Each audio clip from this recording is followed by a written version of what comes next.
Hello students, welcome to our blessed edu centre. इससे पहले हम इलेक्ट्रिसिटी चैप्टर क्लास 10 साइंस के दो पार्ट्स में electric charge, electric current, electric potential, ohm's law और series and parallel combination of resistors पढ़ चुके हैं। अब पार्ट 3 में हम electrical energy, electrical power, rating of electrical appliances और जूल्स लॉ ऑफ हीटिंग को स्टेप बाय स्टेप समझेंगे। तो चलिए स्टार्ट करते हैं। सबसे पहले बात करेंगे हम इलेक्ट्रिकल एनर्जी के बारे में। तो जो फ्लोइंग इलेक्ट्रिसिटी होती है यानी करंट, उसकी कैपेसिटी होती है कि वो इक्विवेलेंट वर्क कर सकता है। जैसे एग्जांपल कि हम जब पंखा चलाते हैं, फैन चलाते हैं, तो उतनी ही इलेक्ट्रिकल एनर्जी कंज्यूम हो जाती है। तो जिसमें पंखा चल रहा है और कुछ एनर्जी उसमें हीट में कन्वर्ट हो जाती है। तो कहने का मतलब ये है कि इलेक्ट्रिसिटी यानी फ्लोइंग इलेक्ट्रिसिटी जो है उसकी कैपेसिटी होती है वर्क करने की, उसी को ही हम इलेक्ट्रिकल एनर्जी कहते हैं। अब इलेक्ट्रिकल एनर्जी को डिफाइन करने के लिए हमने मान लिया कि हमारे पास एक सर्किट है और हमने इसे एक बैटरी से जोड़ा हुआ है। यहां पर ये सर्किट में एक रेजिस्टेंस लगा हुआ है। रेजिस्टेंस का मतलब है कोई, मान लीजिए बल्ब हो सकता है, पंखा हो सकता है कुछ। यहां पर हम एक एमीटर जोड़ दें, प्लस माइनस। और तो हमने ये माना कि ये जो बैटरी है वो V वोल्टेज की है, इलेक्ट्रिक पोटेंशियल इसका V है। और इसके कारण इस इलेक्ट्रिक पोटेंशियल, बैटरी के इलेक्ट्रिक पोटेंशियल डिफरेंस के कारण या वोल्टेज के कारण Q चार्ज मान लीजिए फ्लो होता है सर्किट के अंदर। तो हमने पढ़ा था इलेक्ट्रिक पोटेंशियल के फार्मूले में कि जो इलेक्ट्रिक पोटेंशियल होता है वो होता है V equal to W over Q. यानी कि इस चार्ज को फ्लो कराने के लिए जो बैटरी का वोल्टेज है वो कितना वर्क करेगा, इस फार्मूले से हम लिख सकते हैं W equal to V Q. यानी कि जो वर्क हुआ है चार्ज को फ्लो कराने में वो कितना हुआ है, वी क्यू। अब हमें पता है पहला फार्मूला तो हमारा ये हो गया इलेक्ट्रिकल एनर्जी के लिए। दूसरा फार्मूला है कि हमें पता है I equal to Q over T होता है, यानी करंट जो है वो होता है चार्ज ओवर टाइम, यानी कि rate of flow of charge. तो जब चार्ज फ्लो हो रहा है सर्किट में तो करंट भी होगा। तो हमने मान लिया कि करंट जो है वो आपका आई है। तो I equal to Q over T होता है, जिसे हम लिख सकते हैं Q equal to I multiply T, यानी करंट मल्टीप्लाई टाइम। इसे हम अगर हम इक्वेशन 1 में रख दें तो W इक्वल टू हो जाएगा वी आई टी। तो दूसरा फार्मूला हमारा इलेक्ट्रिकल जो वर्क है वो ये हो गया वी आई टी।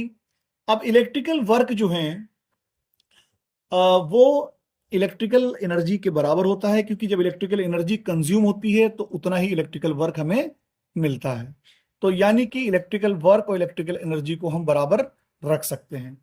तो यहां पर W equal to V I T हो गया। तो पहला फार्मूला यहां हो गया W इक्वल टू ई मतलब जो है इलेक्ट्रिकल एनर्जी। तो पहला फार्मूला वी क्यू, दूसरा फार्मूला वी आई टी। अब यहां पर फ्रॉम ओम्स लॉ, तो ओम्स लॉ अगर हम देखें तो V equal to I R होता है। तो एक बार V equal to I R रखेंगे यहां पर V की जगह, तो ये हो जाएगा आई आर और मल्टीप्लाई आई टी। तो ये आई आर और मल्टीप्लाई आई टी, यहां पर दोनों आई जो है मल्टीप्लाई हो जाएंगे। तो ये फार्मूला हो जाएगा आई स्क्वायर आर टी। इसी तरीके से ओम्स लॉ से ही हम I equal to V over R रख सकते हैं। ये हम रखेंगे आई की जगह यहां पर, तो ये हो जाएगा v मल्टीप्लाई आई की जगह v upon R multiply T. तो ये हो जाएगा v square T over R. यानी जो हमारे फार्मूले बनेंगे वो होंगे W equal to E equal to V Q equal to V I T equal to I square R T equal to V square T over R. और एक formula भी हम जब आगे इलेक्ट्रिकल पावर के बारे में पढ़ेंगे तो पावर इनटू टाइम भी फार्मूला होगा। इसका मतलब ये हुआ कि अगर आपको क्वेश्चन में जो जिनकी वैल्यूज दे रखी हो उन्हीं वैल्यूज के अकॉर्डिंग आप फार्मूला लगा सकते हैं। जैसे अगर कहीं पर इलेक्ट्रिक पोटेंशियल और चार्ज दिया हुआ हो तब आप न्यूमेरिकल में वी क्यू फार्मूला डायरेक्ट रख सकते हैं। अगर कहीं पर जो है इलेक्ट्रिक पोटेंशियल और करंट और टाइम दिया हो तो ये फार्मूला, अगर रेजिस्टेंस दिया हुआ हो, करंट दिया हुआ हो, टाइम, तो ये फार्मूला, इलेक्ट्रिक पोटेंशियल, टाइम और रेजिस्टेंस दिया हो तो ये फार्मूला, पावर और टाइम दिया हो तो आप ये फार्मूला यूज कर सकते हैं इलेक्ट्रिकल एनर्जी या इलेक्ट्रिकल वर्क को कैलकुलेट करने के लिए। अब यहां पर मैं एक चीज और आपको बताना चाहता हूं, जैसे जूल्स लॉ ऑफ हीटिंग में यहीं पर आपको समझाऊंगा। जूल्स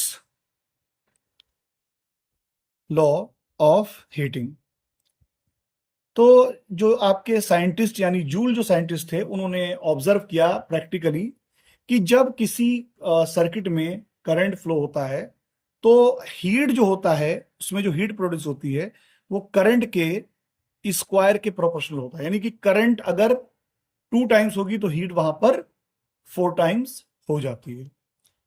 इसी तरीके से हीट रेजिस्टेंस पर भी डिपेंड करती है, यानी रेजिस्टेंस के प्रोपोर्शनल होती है, और इसी तरीके से हीट जो है वो प्रोपोर्शनल होती है टाइम के। जब इन तीनों को हम कंबाइन लिखेंगे तो हम लिख सकते हैं H is proportional I square R T.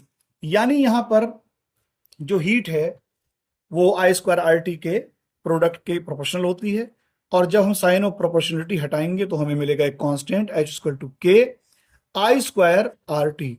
यहां पर जो K है, K की वैल्यू जो होती है वो 1 होती है, यानी सीधे सीधे लिख सकते हैं कि H equal to I square R T. तो यानी जो हीट का फार्मूला है जूल्स लॉ के मुताबिक वो फार्मूला होता है आई स्क्वायर आर टी। लेकिन यहां पर मैं आपको एक चीज और बताना चाहता हूं कि आपके क्लास 10th में के स्टैंडर्ड के अकॉर्डिंग आप हीट के लिए ये सभी फार्मूले यूज कर सकते हैं, क्योंकि जो न्यूमेरिकल दिए हुए हैं आपके इलेक्ट्रिसिटी चैप्टर में तो वो सारे प्योरली रेजिस्टर्स होते हैं, यानी जैसे इलेक्ट्रिकल आयरन और इलेक्ट्रिकल हीटर, तो वो सारी की सारी इलेक्ट्रिकल एनर्जी जो है वो हीट में कन्वर्ट हो जाती है। तब आप हीट निकालने के लिए ये सभी फार्मूले जो जो वेरिएबल दिए हैं उसके मुताबिक आप इन सभी फार्मूलों को यूज कर सकते हैं, यानी all the formula can be used. तो यानी यहां पर ये जो फार्मूले हैं ये सभी के सभी फार्मूले हीट के लिए भी जो है अप्लाईकेबल हैं। तो ये हो गया H equal to I square R T. Heat जो है, अच्छा अब हम इसमें पढ़ेंगे यूनिट के बारे में। तो चाहे वो इलेक्ट्रिकल वर्क हो, इलेक्ट्रिकल एनर्जी या हीट हो, इन सभी का ऐसा यूनिट जो है, ऐसा यूनिट वो जूल होता है, और जूल को हम वॉट सेकंड भी कहते हैं। जैसे P इंटू टाइम जो है, पावर इंटू टाइम, पावर का ऐसा यूनिट वॉट होता है और टाइम का सेकंड। तो ऐसा यूनिट जो होगा जूल होगा, किनका? इलेक्ट्रिकल वर्क, इलेक्ट्रिकल एनर्जी और हीट का, जो कि वॉट सेकंड के बराबर होता है, यानी कि वॉट सेकंड को ही हम जूल कह सकते हैं। तो ये ऐसा यूनिट होता है। इसके अलावा हीट का एक और यूनिट होता है कैलोरी, और 1 कैलोरी जो है वो 4.2 जूल के बराबर होता है। यानी अगर कहीं पर मान लीजिए 2 कैलोरी दिया हुआ हो तो उसको आपको जूल में कन्वर्ट करने के लिए 4.2 से मल्टीप्लाई करना पड़ेगा। यानी आप अगर 2 कैलोरी को जूल में कन्वर्ट कर रहे हैं तो 2 को 4.2 से मल्टीप्लाई कर दीजिए, तो 2 2 जा 4, 2 4 जा 8, 8.4 जूल इसकी वैल्यू आ जाएगी। अगर बात करें कमर्शियल यूनिट की, तो जो इलेक्ट्रिकल एनर्जी का, इलेक्ट्रिकल वर्क का जो कमर्शियल यूनिट होता है, यानी कि जिसमें जैसे कि घर में हमारे जो इलेक्ट्रिसिटी हम यूज करते हैं तो उसका कमर्शियल यूनिट होता है किलोवाट आवर, KWH से इसे डिनोट करते हैं। और इसको हम डिफाइन कर सकते हैं कि अगर हमारे पास कोई, मान लीजिए जैसे हमारे पास कोई इलेक्ट्रिकल हीटर है 1000 वॉट का, तो अगर वो 1000 वॉट का मतलब ये है कि अगर 1000 जूल एनर्जी, यानी electrical energy 1000 joule electrical energy 1 second में वो यूज कर रहा है, यानी जो हमारे पास इलेक्ट्रिकल हीटर है वो 1000 जूल इलेक्ट्रिकल एनर्जी कंज्यूम कर रहा है 1 सेकंड में। तो अगर हम उसे 1 आवर तक यूज करें, अगर हम उसे 1 आवर तक यूज करें तो उसे हम कहते हैं किलोवाट आवर। इस चीज को समझिए आप, उसको हम कहेंगे किलोवाट आवर। तो 1 किलोवाट आवर में कितने जूल होते हैं वो आप समझ लीजिए। तो 1 किलोवाट आवर, तो सबसे पहले हम किलो को हटाएंगे, किलो को हटाने के लिए हमें 1000 से मल्टीप्लाई करना पड़ेगा, ये बचेगा सिर्फ वॉट। और आवर को सेकंड में बदलेंगे क्योंकि ऐसा यूनिट जो टाइम का होता है वो सेकंड होता है। तो आवर का यूनिट हो जाएगा 36, यहां पर आवर चेंज हो जाएगा सेकंड में 3600 सेकंड। तो यहां पर वॉट सेकंड को ही हम जूल कहते हैं, तो ये हो जाएगा 3600,000 जूल। या इसको लिख सकते हैं 3.6 मल्टीप्लाई 10⁶ जूल। इसका मतलब यह है कि 1 किलोवाट आवर में 3.6 मिलियन जूल होते हैं। अब अगर हम बात करें इलेक्ट्रिकल पावर की, तो इलेक्ट्रिकल पावर को P से डिनोट करते हैं हम, और इलेक्ट्रिकल पावर की डेफिनेशन है energy consumed per unit time, यानी कि एनर्जी कंज्यूम्ड या electrical work done, electrical work done per unit time, मतलब by a body per unit time. तो इसे हम कहते हैं इलेक्ट्रिकल पावर।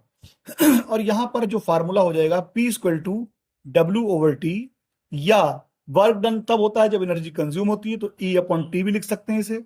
अब यहां पर क्या फार्मूले लिखेंगे, जैसे मैंने बताया था एनर्जी, वर्क या हीट के लिए इक्विवेलेंट फार्मूले जो हैं वो कौन से थे। पहला फार्मूला VQ, VIT और I²RT, V²T/R और पावर इंटू टाइम।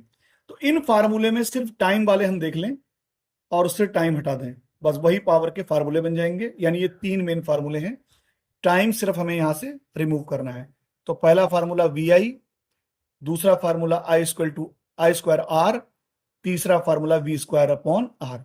ये 3 मेन फार्मूले हैं पावर के, ये जनरल फार्मूले हैं दोनों, और ये फार्मूले हैं इलेक्ट्रिक पोटेंशियल करंट के टर्म्स में, ये करंट और रेजिस्टेंस के टर्म्स में, और ये इलेक्ट्रिक पोटेंशियल यानी वोल्टेज और रेजिस्टेंस के टर्म्स में।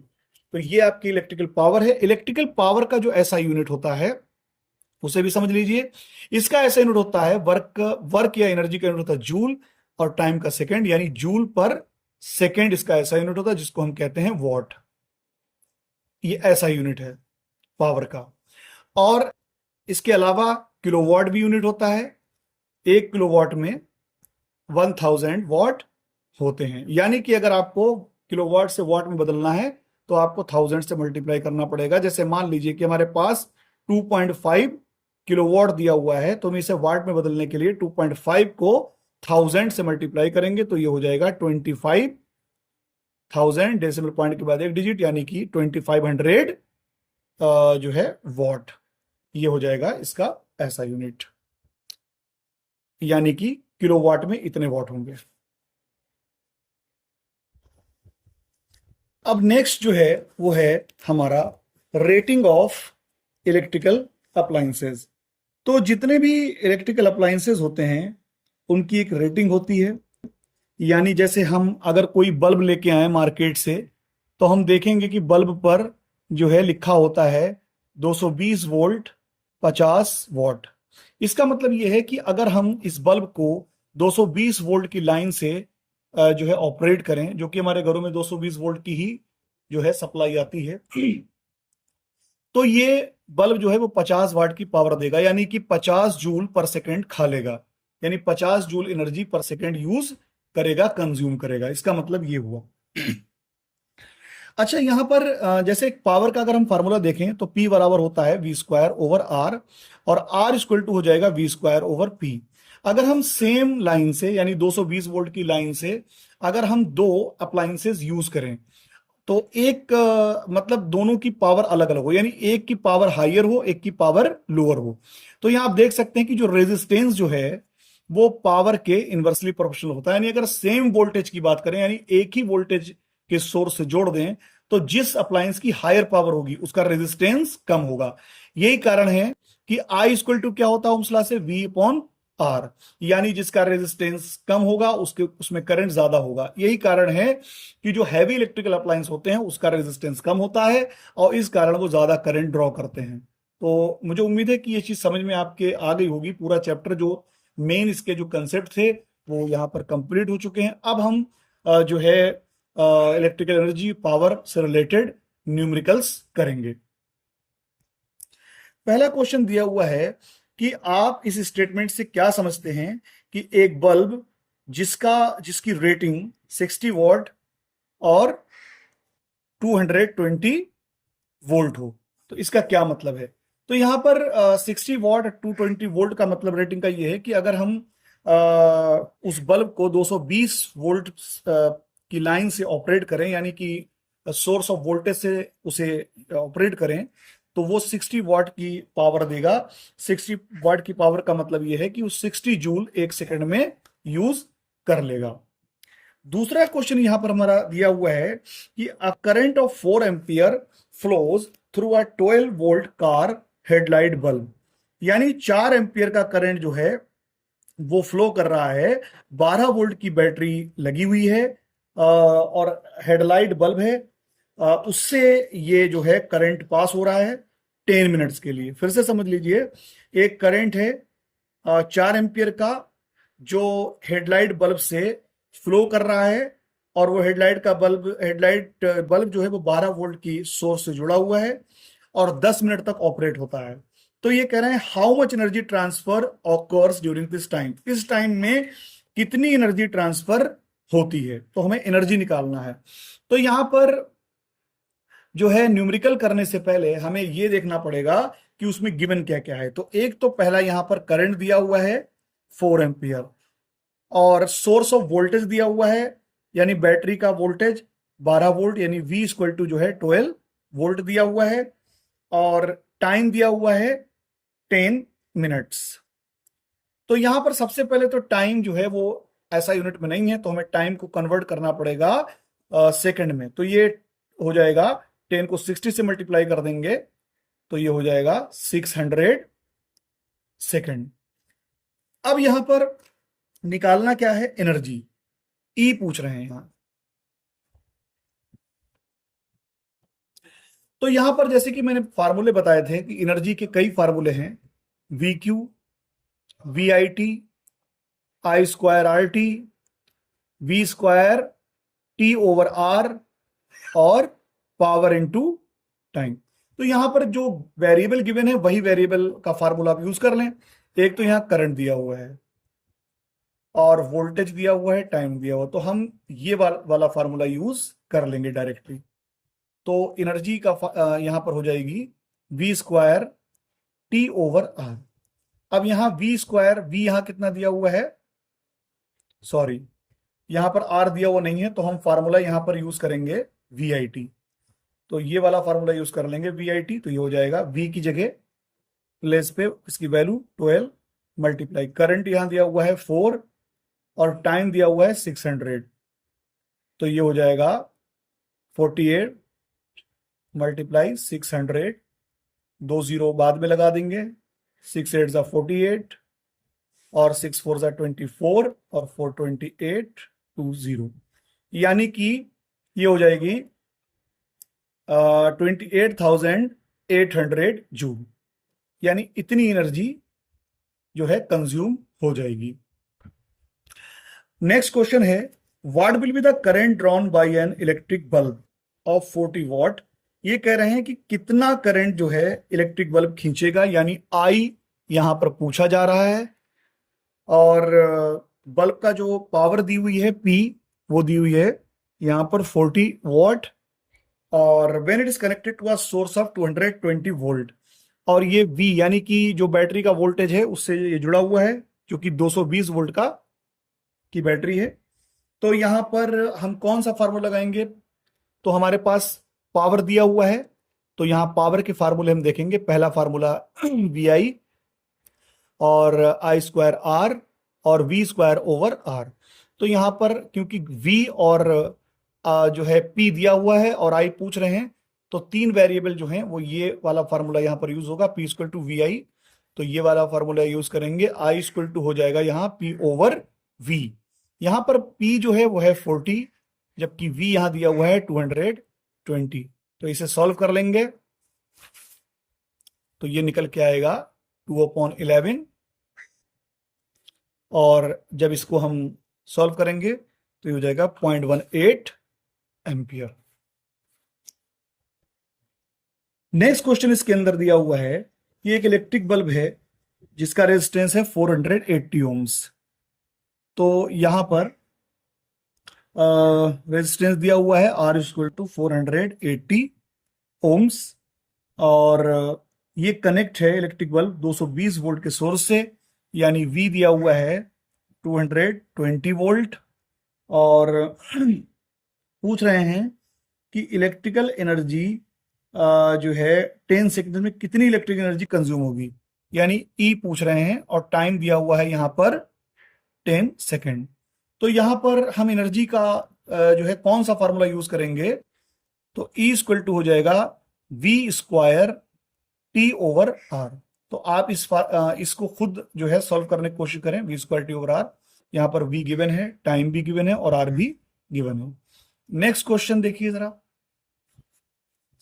नेक्स्ट क्वेश्चन यहां पर दिया हुआ है कि दो लैंप्स हैं, और दोनों लैंप्स में जो है एक की रेटिंग है 100 वॉट एट 220 वोल्ट, यानी पहले की पावर जो दी हुई है लैंप की वो P1 हम यहां पर मान लेते हैं। P1 इक्वल टू 100 वॉट, और वोल्टेज यानी कि V जो दिया हुआ है V1 मान लीजिए 220 वोल्ट, ये दिया हुआ है। और दूसरे की पावर उसको हमने मान लिया P2, वो गिवन है 60 वॉट, और इसका जो यानी कि 60 वॉट दी हुई है कितने वोल्टेज पर, 220 वोल्ट पर, यानी इसका यानी V2 हमने मान लिया यहां पर 220 वोल्ट। तो क्योंकि मतलब V1 V2 हमने सिर्फ मान लिया है, इसका मतलब यही है कि ये दोनों 220 वोल्ट पे ऑपरेट किए जा रहे हैं, तो इसकी पावर इतनी है और इसकी पावर 60 वोल्ट है। फिर ये कह रहे हैं are connected in parallel to 220 volt supply. तो इनकी रेटिंग दी हुई थी, और अब इनको जो कनेक्ट किया गया है वो 220 वोल्ट से ही कनेक्ट किया गया है पैरेलल में। तो हमने मान लिया कि हमने इस तरीके से बल्ब जो है पैरेलल में जोड़ दिया। अब पैरेलल में आपको पता है कि जो भी रेजिस्टर होता है, जैसे यहाँ पर बल्ब है, बल्ब का भी कुछ ना कुछ रेजिस्टर होगा। तो दोनों बल्ब का जो है फर्स्ट एंड एक पॉइंट पर और सेकेंड एंड दूसरे पॉइंट पर जोड़ दिया, और इन्हें 220 वोल्ट के सोर्स से हमने लगा दिया, 220 वोल्ट। तो अब ये कह रहे हैं what current is drawn from the supply line, यानी टोटल करंट पूछ रहे हैं कि कितना इसके अंदर फ्लो होगा। तो यहां पर करंट जो है, टोटल करंट, यहां पर ये करंट I1 I2 में डिवाइड हो जाएगा, और यहां पर आके फिर से ये I जो है यानी कि ऐड हो जाएगा करंट। तो यहां पर हमें टोटल करंट निकालना है। अब यहां पर आप देख सकते हैं कि ये दोनों पैरेलल में लगे हुए, तो दोनों के अक्रॉस जो वोल्टेज होगा वो 220 वोल्ट ही होगा। तो यहां पर अगर हम पावर का फॉर्मूला देखें तो P equal to VI use कर सकते हैं। तो पहले के लिए हमने मान लिया करंट I1, तो I1 बराबर क्या होगा, P1 अपॉन V। अच्छा, मैंने आपको बताया था कि हम जिस भी रेजिस्टर्स या जिस भी रेजिस्टर की जो वैल्यू हमें जब निकालनी होती है तो हम उसी की वैल्यूज फार्मूले में, उसी की पर्टिकुलर जो वैल्यूज होती है, रिलेटेड वैल्यूज ही हम पुट करते हैं। तो I1 क्योंकि हमें निकालना है, तो I1 की पावर हमें पता होनी चाहिए जो कि हमें गिवन है, और वोल्टेज पता होना चाहिए जो कि हमें गिवन है 220। तो I1 बराबर हो जाएगा, P1 की जगह यहां रख देंगे हम 100, और वोल्टेज यानी 220। तो ये हमारा हो जाएगा 2 5 10 2 11। जब इसको हम सॉल्व करेंगे तो ये हो जाएगा 0.454 एम्पियर। इसी तरीके से हम I2 निकालेंगे, तो I2 equal to P2 upon इसके अक्रॉस वोल्टेज, यानी I2 equal to P2 over V। तो P2 यानी पावर कितनी है इसकी 60, और वोल्टेज यहां पर भी 220 है। तो ये हो जाएगा 2 3 6 2 11। तो इसको हम सॉल्व करेंगे तो निकल के आएगा 0.273। तो ये पूछ रहे थे टोटल करंट कितना होगा। तो टोटल करंट जो है यहाँ पर जाहिर सी बात है I equal to I1 plus I2 होगा। तो यानी हम टोटल करंट के लिए I1 I2 को कनेक्ट ऐड कर देंगे, 0.454 प्लस 0.273, तो ये हमारा निकल के आएगा 0.727 एम्पियर। नेक्स्ट क्वेश्चन इसके अंदर है which uses more energy, a 250 watt TV set in 1 hour or a 1200 watt toaster in 10 minutes। तो यानी एक दिया हुआ है इसके अंदर टीवी, हमने इसका पावर मान ली, पावर गिवन है इसकी P1 इक्वल टू 250 वॉट, और ये इसका टाइम दिया हुआ है T1 मान लीजिए जो है 1 आवर, और एक टोस्टर दिया हुआ है जिसकी पावर दी है 1200 वॉट, और टाइम इसका दिया हुआ है T2 इक्वल टू 10 मिनट। तो यहां पर पूछ रहे हैं कि कौन ज्यादा एनर्जी यूज करेगा। तो यहां पर देखिए डायरेक्ट पावर और टाइम दे दिया, तो एक फार्मूला क्या था, E equal to power into time, तो यहीं पर यूज करेंगे। तो E1 मान लिया हमने, पावर एनर्जी कंज्यूम्ड बाई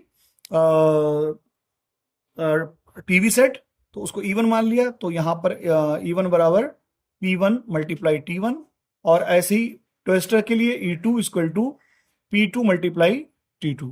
तो यहां पर energy consumed by TV set, इसकी पावर है 250, और टाइम यहां पर 1 आवर है जिसे हमें सेकंड में कन्वर्ट करना पड़ेगा।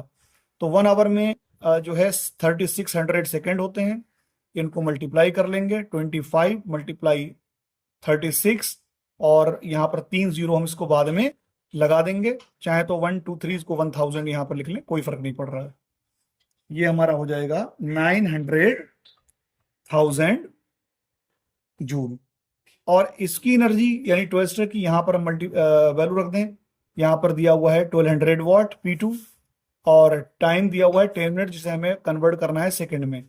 तो यहां पर 10 है, 1 मिनट में 60 सेकंड होते हैं, तो ये हो जाएगा 600 सेकंड, और इसको मल्टीप्लाई करेंगे 72, 12 6 72, और 40। तो यहां पर आप देख सकते हैं कि 720,000 जूल यहां पर आया है। तो आप देख सकते हैं कि जो टीवी सेट है वो ज्यादा एनर्जी कंज्यूम कर रहा है, यहां पर 900,000 जूल हो रहा है, जबकि इधर 720,000 जूल हो रहा है। तो यानी कि टीवी सेट जो है वो ज्यादा एनर्जी कंज्यूम करेगा। नेक्स्ट क्वेश्चन दिया हुआ है इसके सॉल्यूशन में कि एक इलेक्ट्रिकल हीटर है जो कि 220 वोल्ट सप्लाई पर यूज किया जाता है। तो यहां पर V दिया हुआ है 220 वोल्ट, और इसमें ये जो करंट देता है वो 5 एम्पियर, यानी करंट I दिया हुआ है 5 एम्पियर। अब इसके अंदर जो है इस क्वेश्चन में दो चीजें पूछी जा रही हैं। पहला जो है इसके अंदर पावर पूछ रहे हैं P, और B में पूछ रहे हैं कि what is the cost of using the heater for 1 hour, यानी अगर टाइम जो है यहां पर B के केस में 1 आवर तक जो है ये हीटर यूज किया जाए तो कितनी कॉस्ट होगी, यानी कितने जो है कितना बिल आएगा। कहने का मतलब अगर 1 किलोवाट आवर के 50 पैसे, यानी 1 kWh के लिए 50 पैसे चार्ज किया जाए। तो ये बहुत ही अच्छा क्वेश्चन है, और इससे रिलेटेड जो है न्यूमेरिकल्स बोर्ड में आपको जरूर मिलेगा। तो यहां पर सबसे पहला जो है ए पार्ट जो है वो तो हम इजिली यूज निकाल सकते हैं। P इक्वल टू होता है VI, यानी वोल्टेज और करंट दिया तो आप डायरेक्टली ये फॉर्मूला लगा सकते हैं। तो यहाँ V दिया हुआ है 220 और I दिया हुआ है 5, तो ये आप यूज जो है इसको मल्टीप्लाई कर लें, 5 2 ज़ा 10, 5 2 ज़ा 10, और 1 11, और 1 0, यानी 1100 वॉट जो है इसकी पावर होगी। अब ये जो सेकंड वाला है वो हमें निकालना है, क्योंकि हम पावर अब निकाल चुके हैं, जो हमारा इलेक्ट्रिकल जो हीटर दिया हुआ उसकी पावर हम निकाल चुके हैं। अब हमें ये देखना है कि अगर हम इसी इलेक्ट्रिकल हीटर को 1 घंटे तक यूज करें तो जो है कितना चार्ज हमें देना पड़ेगा। तो यहां पर हमें ये देखना है कि कितनी इलेक्ट्रिकल एनर्जी कंज्यूम हुई। एक बात मैं और बताना चाहता हूं, किलोवाट आवर जो है वो एनर्जी का यूनिट है। तो यानी एनर्जी के लिए हम कौन सा जो है यूज कर सकते हैं फार्मूला, क्योंकि अब हमारे पास पावर भी दी हुई है और तो पावर दी हुई है और वोल्टेज दिया हुआ है, करंट दिया हुआ है और टाइम दिया हुआ है। तो अगर हम यहां पर सीधा सीधा फार्मूला E बराबर पावर इंटू टाइम यूज कर लें तो डायरेक्टली, क्योंकि पावर भी दी हुई है और टाइम दिया हुआ है 1 आवर, तो यहां पर जो किलोवाट आवर है, हमें जो हमारा कमर्शियल यूनिट होता है वो हमेशा याद रखना, वो KWH यानी किलोवाट आवर होता है। तो हमें एनर्जी कंज्यूम निकालनी होगी किलोवाट आवर में। तो उसके लिए हमें क्या करना पड़ेगा, टाइम तो हमारा जो है आवर में ऑलरेडी दिया हुआ है, लेकिन पावर जो है वो किस में यूज होनी चाहिए, किलोवाट में पता होनी चाहिए। तब जो एनर्जी निकलेगी वो किलोवाट आवर में निकल जाएगी। तो हम सबसे पहले क्या करेंगे, पावर को हम बदलेंगे किलोवाट में। तो जब भी हम वाट से किलोवाट बनाते हैं तो हमें 1000 से डिवाइड करना पड़ता है, यानी 1100 को हमें किलोवाट में बदलना है तो हम 1000 से डिवाइड कर देंगे। तो यहां पर जब 1000 हटाएंगे तो यहां पर हो जाएगा 3 डिजिट से पहले डेसिमल पॉइंट 123, यानी 1.1 किलोवाट जो है वो हमारा इस इलेक्ट्रिकल हीटर की पावर निकल आई। अब यहां पर हम डायरेक्ट रख दें पावर की जगह 1.1 किलोवाट और टाइम की जगह हम रख देंगे यहां पर 1 आवर। तो ये हो जाएगा 1.1 वन जा 1.1 यानी 1.1 किलोवाट आवर। तो हमारी जो एनर्जी कंज्यूम हुई है घंटे में 1.1 किलोवाट आवर हुई है, और 1 किलोवाट आवर के लिए 50 पैसे चार्ज किए जा रहे हैं। तो 1.1 किलोवाट आवर के लिए कितने जो है कितना चार्ज देना पड़ेगा, तो 1.1 किलोवाट आवर को हम मल्टीप्लाई कर देंगे 50 से। तो यहां पर हो जाएगा कॉस्ट ऑफ 1.1 KWH। इसी को हम यूनिट कहते हैं, जो हमारे घरों में यूज होता है तो हम कहते हैं कि 100 यूनिट यूज हो गया, KWH को ही यूनिट कहा जाता है। तो 1.1 मल्टीप्लाई और यहां पर जो चार्ज दिया हुआ है वो 50 पैसे, तो 50 से हम मल्टीप्लाई कर दें तो ये हमारा निकल के आएगा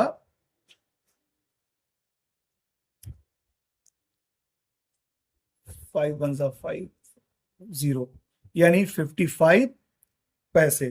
तो ये 55 पैसे जो हैं यूज जो है करने पड़ेंगे, मतलब 55 पैसे जो है वो देने पड़ेंगे हमें, इतना हमारा चार्ज आएगा। रुपीज में अगर निकालना है तो आपको पता है 1 रुपए में 100 पैसे होते हैं, तो पैसे को रुपये में कन्वर्ट करने के लिए 100 से डिवाइड कर दें तो ये हो जाएगा 55/100 यानी 0.55 रुपीज। तो इस बात को याद रखना कि कभी भी जब पावर दी हुई हो वॉट में तो हमें उसे हमेशा किलोवाट में बदलना है और टाइम को आवर में बदलना है। तब हमारा जो है जो जो यूनिट्स होते हैं यानी कि जो कमर्शियल यूनिट होते हैं तो वो हमारे KWH में निकलेगा, यानी पावर को किलोवाट में और टाइम को आवर में बदलना पड़ेगा।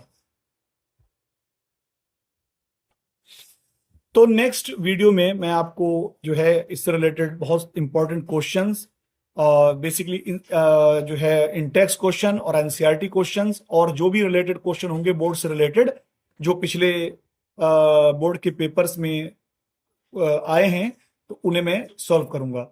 और आपसे रिक्वेस्ट है कि वीडियो को लाइक करें, चैनल को सब्सक्राइब करें।